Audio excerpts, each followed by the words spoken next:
பணி நிரந்தரம் உள்ளிட்ட 4 அம்ச கோரிக்கைகளை வலியுறுத்தி சென்னை குடிநீர் வழங்கல் மற்றும் கல்வி நகர்ச்சி வாரிய தொழிலாளர்கள் சங்கத்தினர் கோட்டையை நோக்கி பேரணி சென்றனர்.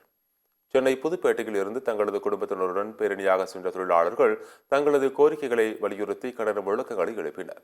10 ஆண்டுகளுக்கு மேலாக பணிபுரியும் 2850 தொழிலாளர்களை பணி நிரந்தரம் செய்வதாக அளிக்கப்பட்ட தேர்தல் வாக்குறுதியை நிறைவேற்ற வேண்டும் என்ற முக்கிய கோரிக்கை வலியுறுத்தப்பட்டது.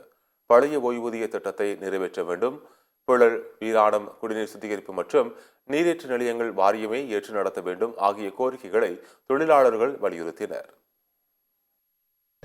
கடந்த 10 ஆண்டுகளாக 2850 பேர் பணி நிரந்தரம் அதாவது கான்ட்ராக்ட்ல ஒர்க் பண்றாங்க.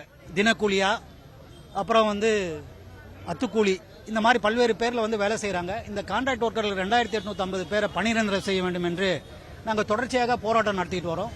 இந்த போராட்டம் என்பது அரசினுடைய காதலில் கேட்காமே இருக்கு அப்படின்னு நாங்கள் மிகவும் வருத்தத்துடன் தான் இந்த பேரணியை நாங்கள் குடும்பத்தோடு நாங்கள் நடத்துகிறோம்.